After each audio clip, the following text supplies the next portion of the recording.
What is Bitcoin mining? Does it mean I can generate free Bitcoin from my computer? Is it still profitable to mine Bitcoin these days? Well, stick around. Here on Bitcoin Whiteboard Tuesday, we'll answer these questions and more.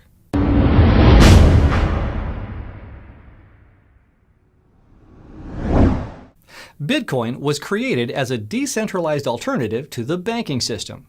This means that the system can operate and transfer funds from one account to the other without any central authority. With a central authority, transferring money is easy. Just tell the bank you want to remove $50 from your account and add it to someone else's account. In this case, the bank has all the power, since the bank is the only one who is allowed to update the ledger that holds the balances of everyone in the system. But how do you create a system that has a decentralized ledger? How do you give someone the ability to update the ledger without giving them so much power that they'll become corrupt or negligent in their work? Well, the rules of the Bitcoin system, known as the protocol, solves this in a very creative way I like to call Who Wants to Be a Banker?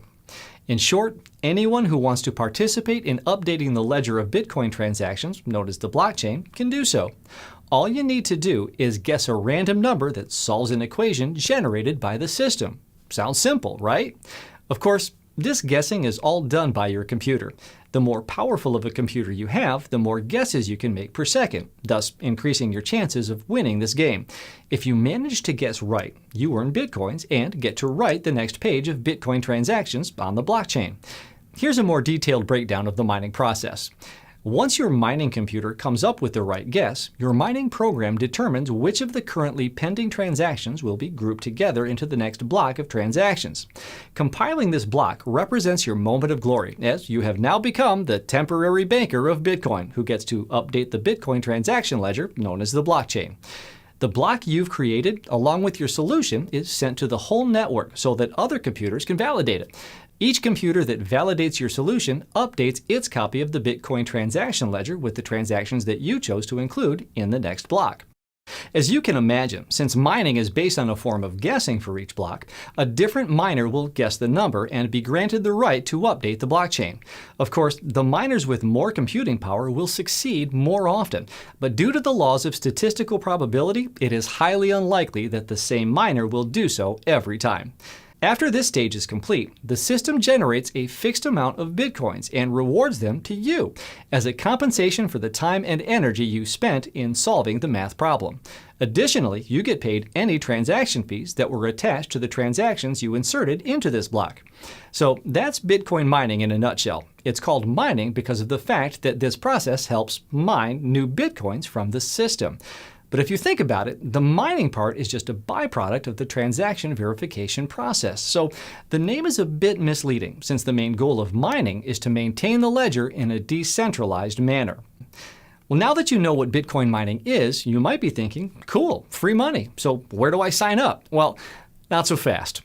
Satoshi Nakamoto, who invented Bitcoin, crafted the rules for mining in a way that the more mining power the network has, the harder it is to guess the answer to the mining math problem. So the difficulty of the mining process is actually self-adjusting to the accumulated mining power the network possesses. If more miners join, it will get harder to solve the problem. If many of them drop off, it will get easier. And this is known as the mining difficulty. So why on earth did Satoshi do this? Well, he wanted to create a steady flow of new Bitcoins to the system. In a sense, this was done to keep inflation in check. The mining difficulty is set so that on average, a new block will be added every 10 minutes. Now remember, this is on average. We can have 2 blocks being added minute after minute and then wait an hour for the next block. In the long run, though, this will even out to 10 minutes on average. As you can imagine, this type of self-adjusting mechanism created some sort of an arms race to get the most efficient and powerful miners as soon as possible. When Bitcoin first started out, there weren't a lot of miners out there. In fact, Satoshi, the inventor of Bitcoin, and his friend Hal Finney were some of the very few people mining Bitcoin back at the time with their own personal computer. Using your CPU, meaning your central processing unit or your computer's brain, was enough for mining Bitcoin back in 2009, since the mining difficulty was low. As Bitcoin started to catch on, people looked for more powerful mining solutions. Well, gradually, people moved to GPU mining. A GPU, or graphics processing unit, is a special component added to computers to carry out more complex calculations. GPUs were originally intended to allow gamers to run computer games with intense graphics requirements. Because of their architecture, they became popular in the field of cryptography, and around 2011, people also started using them to mine bitcoins. For reference, the mining power of one GPU equals that of around 30 CPUs. Another evolution came later on, with FPGA mining. FPGA is a piece of hardware that can be connected to a computer in order to run a set of calculations. They're just like a GPU, but 3 to 100 times faster. The downside is that they're harder to configure, which is why they weren't as commonly used in mining as GPUs. Finally, around 2013, a new breed of miner was introduced, the ASIC miner. ASIC stands for Application-Specific Integrated Circuit, and these were pieces of hardware manufactured solely for the purpose of mining Bitcoin. Unlike GPUs, CPUs, and FPGAs, they couldn't be used for anything else. Their function was hard-coded into the machines. ASIC miners are the current mining standard. Some early ASIC miners even appeared in the form of a USB, but they became obsolete rather quickly. Even though they started out in 2013, the technology quickly evolved, and new, more powerful miners were coming out every 6 months. After about 3 years of this crazy tech race, we've finally reached a technological barrier, and things have cooled down a bit. Since 2016, the pace at which new miners are released has slowed considerably. Now that you know what miners are, let's talk a bit about mining pools. Assuming you're just entering the Bitcoin mining game, you're up against some heavy competition. Even if you buy the best possible miner out there, you're still at a huge disadvantage compared to professional Bitcoin mining farms. That's why mining pools came into existence. The idea is simple. Miners group together to form a pool, meaning they combine their mining power to compete more effectively. If the pool manages to win the competition, the reward is spread out between the pool members, depending on how much mining power each of them contributed. This way, even small miners can join the mining game and have a chance of earning Bitcoin, even though they're getting only a part of the reward. Today, there are over a dozen large pools that compete for the chance to mine Bitcoin and update the ledger. I know, you might be thinking, okay, all this theory stuff is very nice, but is Bitcoin mining actually profitable today? Well, the short answer is probably not. The correct and long answer is it depends on a lot of factors. When calculating Bitcoin mining profitability, there are a lot of things you need to take into account. Well, let's go over them quickly. Number one, your hash rate. A hash is the mathematical problem the miner's computer needs to solve. The hash rate refers to your miner's performance, or how many guesses your computer can make per second. Hash rate can be measured in megahash per second, gigahash per second, terahash per second, and even petahash per second. Number two, the Bitcoin reward per block. And this refers to the number of Bitcoins generated when a miner finds the solution. This number started at 50 Bitcoins back in 2009 and is halved every 210,000 blocks, or about every 4 years. The current number of Bitcoins awarded per block is 12.5. The last block halving occurred in July of 2016, and the next one will be in 2020. Number three, the mining difficulty.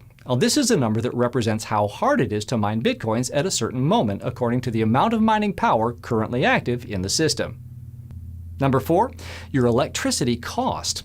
How many dollars are you paying per kilowatt? You'll need to find out your electricity rate in order to calculate profitability. This can usually be found on your monthly electricity bill. The reason this is important is because miners consume electricity, whether for powering up the miner or for cooling it down, as these machines can get really hot. Number five, your miner's power consumption. Each miner consumes a different amount of energy. You'll need to find out the exact power consumption of your miner before calculating profitability. And this can be found easily with a quick search on the internet or through this list. Power consumption is measured in watts. Number six, pool fees. If you're mining through a mining pool, and you should, then the pool will take a certain percentage of your earnings for rendering their service. Number seven, Bitcoin's price. Since no one knows what Bitcoin's price will be in the future, it's hard to predict if Bitcoin mining will be profitable. If you're planning to convert your mined Bitcoins in the future to any other currency, this variable will have a significant impact on your profitability. And finally, number eight, the difficulty increase per year. This is probably the most important and elusive variable of them all. The idea is that since no one can actually predict the rate of miners joining the network, neither can anyone predict how difficult it will be to mine in 6 weeks, 6 months, or 6 years from now. In fact, in all the time Bitcoin has existed, profitability has dropped only a handful of times, even at times when the price was relatively low. The last two factors are the reason that no one will ever be able to give a complete answer to the question, is Bitcoin mining profitable? Once you have all of these variables at hand, you can insert them into a Bitcoin mining calculator and get an estimate of how much Bitcoin you'll earn each month. If you can't get a positive result on the calculator, it probably means you don't have the right conditions for mining to be profitable. I assume by now you pretty much know if mining is for you or not, but you may have also heard about other types of mining, like cloud mining, mobile mining, or even web mining. Cloud mining means that you don't buy a physical mining rig, but rather rent computing power from a mining company and get paid according to how much mining power you own. At first, it sounds like a really good idea, since you don't have to go through all of the hassle of buying expensive equipment, storing it, cooling it, and monitoring it. However, when you do the math, it seems that none of these cloud mining sites are profitable. Those that do seem profitable are usually scams that don't even own any mining equipment. They're just elaborate Ponzi schemes that will end up running away with your money. As a general rule of thumb, I would suggest to avoid cloud mining altogether. If you still want to pursue this path, make sure you make the right calculations before handing over any funds. Some mobile apps claim to mine Bitcoin on your phone. While in theory this is possible, due to the low processing power phones have compared to ASIC miners, you'll probably end up draining your phone's battery much faster and make a very small fraction of a Bitcoin in return. The apps that allow this act as mining pools for mobile phones and distribute earnings according to how much work was done by each phone.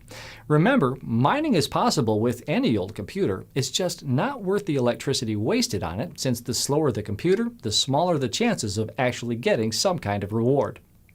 Finally, somewhere around 2017, the concept of web mining came to life. Simply put, web mining allows website owners to hijack, so to speak, their visitors' CPU and use them to mine Bitcoin. This means that a website owner can make use of thousands of innocent CPUs in order to gain profits. However, since mining Bitcoins isn't really profitable with a CPU, most of the sites that utilize web mining mine other coins instead. As of the release of this video, over 20,000 sites have been known to utilize web mining.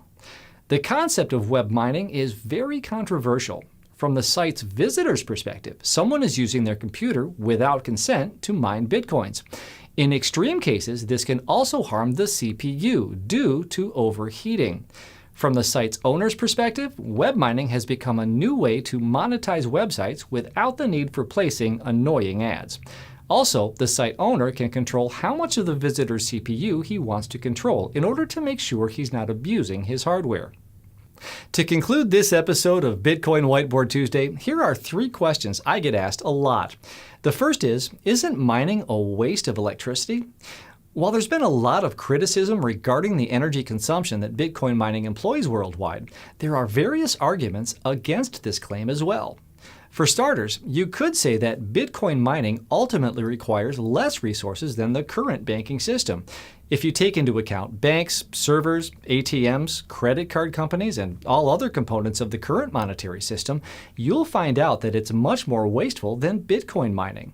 Especially if you think about all of the paper used for printing money and the pollution caused by these institutions. Also, you could say Bitcoin mining is actually optimizing power consumption around the world. Many companies are moving their mining operations to countries that have an excess of electricity. This means that the use of electricity worldwide is actually becoming more efficient. There are a lot of additional arguments in favor of mining, but I'll leave you with these 2 for now. The second question I usually get is, can't Google start mining Bitcoin and blow out the competition? Yes, it can, but it won't do it much good. The reason is that Google servers aren't fit for solving the Bitcoin mining problem the same way that ASICs are. For reference, if Google harnesses all of its servers to the sole purpose of mining Bitcoin and abandons all other business operations, it will account for around 1/1000% of the total mining power that the Bitcoin network currently has. And finally, should I mine Bitcoins? Well, now that you've about finished watching this video, you should be able to answer this question yourself. Keep in mind that sometimes there might be better alternatives to Bitcoin mining in order to produce a higher return on your investment. For example, depending on Bitcoin's price, it might just be more profitable to buy Bitcoins instead of mining them. Another option would be to perhaps mine altcoins, which can still be mined with GPUs like Ethereum, Monero, or Zcash. This concludes this week's episode of Bitcoin Whiteboard Tuesday. Hopefully, now you have a better understanding of what Bitcoin mining is, the process of updating the ledger of Bitcoin transactions incentivized with the rewarding of new Bitcoins to those who participate. You may still have some questions. If so, just leave them in the comments section below. And if you're watching this video on YouTube and enjoy what you've seen, don't forget to hit the like button, then make sure to subscribe for notifications about new episodes. Thanks for joining me here at the Whiteboard. For 99bitcoins.com, I'm Nate Martin, and I'll see you in a bit.